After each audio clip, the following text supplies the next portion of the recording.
કેમ છો? ઠેબા ક્લાસીસમાં ઠેબા મેડમ તમારું સ્વાગત કરે છે. કાલે સાયન્સના એક પાર્ટ મેં મૂકેલો છે, પહેલો ભાગ. તેની અંદર એક ચેપ્ટરની માહિતી આપી હતી અને વિભાગ એ ની માહિતી આપી હતી.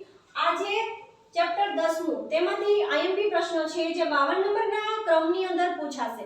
પ્રશ્ન પેપરની અંદર જે 52 નંબરનો ક્રમ હોય છે તેની અંદર આ 10મા પ્રકરણમાંથી આ 6 પ્રશ્નોમાંથી કોઈ પણ એક પ્રશ્ન પૂછાવાનો જ છે, કમ્પલસરી. અથવામાં પણ મૂકી શકે હોય એટલે ધ્યાન રાખજો. એમાંય પણ આ પહેલો અને બીજો જે પ્રશ્ન છે એ મોસ્ટ આઈએમપી છે. આ ત્રીજો પ્રશ્ન અવારનવાર પ્રકાશવાળો પૂછાયેલો છે અને હવે કંઈક નવું કરવા માંગે છે બોર્ડવાળા, કંઈક નવું. એટલા માટે ખાસ ધ્યાન રાખજો. લઘુ દ્રષ્ટિ અને ગૃહ દ્રષ્ટિ પૂછાઈ શકે એમ છે જ.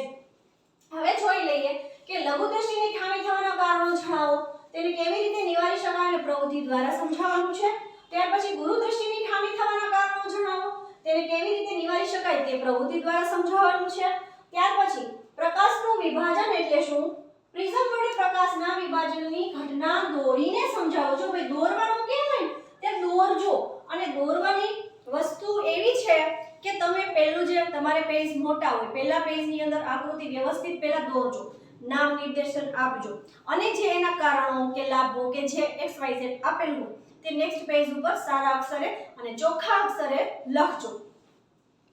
ચોથો પ્રશ્ન, વહેલો સૂર્યાસ્ત અને મોડો સૂર્યોદય અને મોડો સૂર્યાસ્ત થવાનું કારણ જણાવો.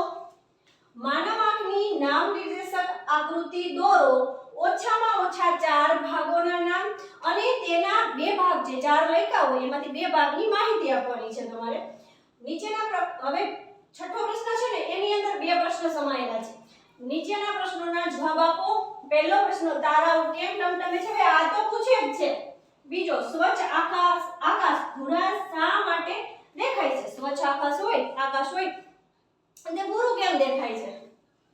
પછી પ્રકરણ પહેલું, જો આજે મેં પ્રકરણ 10 અને પ્રકરણ પહેલું જે રાસાયણ વાળું છે ને બધાને બહુ અઘરું લાગતું હોય છે, તે 38 નંબરના પ્રશ્નની અંદર પૂછાશે. તેમાં રેડોક્સ પ્રક્રિયા કોને કહેવાય છે? યોગ્ય ઉદાહરણ દ્વારા સમજાવવાનું છે. બીજું, સંયોગીકરણ પ્રક્રિયા ઉદાહરણ આપીને સમજાવો. આઈએમપી. ઓકે, આ જે સ્ટાર કરેલા છે એ પૂછાઈ શકે એમ છે. પછી ઉષ્માક્ષેપક અને ઉષ્મા શોષક એટલે શું? બંનેનો તફાવત આપો તથા શ્વસન ઉષ્માક્ષેપક રકમ છે તે સમજાવવાનું છે તમારે. ત્યાર પછી ખોરાપણું એટલે શું? ખોરાપણું અટકાવવાના ઉપાયો જણાવો. ભાઈ આ પણ આઈએમપી છે. પાંચમો પ્રશ્ન, વિઘટન પ્રક્રિયાના પ્રકાર જણાવી કોઈ પણ 2 પ્રક્રિયાના એક ઉદાહરણ સમીકરણ સાથે સમજાવો. સમીકરણ પણ સમજાવવાનું છે, ઉદાહરણ પણ આપવાનું છે. ભાઈ વિઘટનમાં આ વસ્તુ ધ્યાન રાખજો, આ પણ પૂછાયો છે હો, આ પણ પૂછાયો છે. ચલો ભાઈઓ તથા બહેનો, પ્રકરણ 1 અને પ્રકરણ 10 તેમાંથી આઈએમપી પ્રશ્નો મેં મૂકેલા છે તે 100% પૂછાશે. જો ભાઈ પૂછાશે.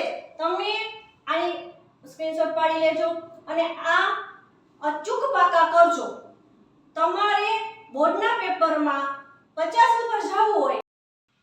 ઓકે વિદ્યાર્થી મિત્રો, ધોરણ 10 વાળા પ્રકરણ 10 અને પ્રકરણ 1 માંથી આઈએમપી મેં આપેલા છે તમને. હવે પાર્ટ 3 પણ આવવાનો છે, તે માટે લાઈક, સબસ્ક્રાઇબ એન્ડ ફોરવર્ડ કરજો એટલે બીજા વિદ્યાર્થીઓ લાભ લઈ શકે.